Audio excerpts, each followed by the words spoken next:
ինչի համար է ցույց տալու։ Հիմնական նպատակը իրազեկելն է եւ ինչպես նաեւ որպեսզի ավելի շատ մարդիկ հետագայում մասնակցեն ավելի մեծ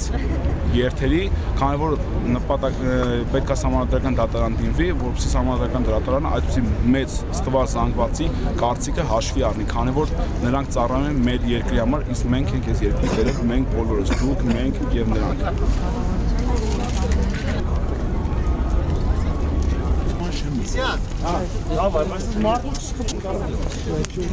Հեծանվորդը համարվում է տրանսպորտային միջոցի վարորդ, այդ պատճառով մենք պետք է հետևենք երթևեկության կանոններին, մենք երթևենք աջ մասով, կհետևենք լուսացույցերին, այսինքն սվետաֆորներին, եթե կարմիրը անպայման կանգնում ենք։ Ով էր նստում։ Ժողովուրդ, բարի երթևեկություն։ Մերսի։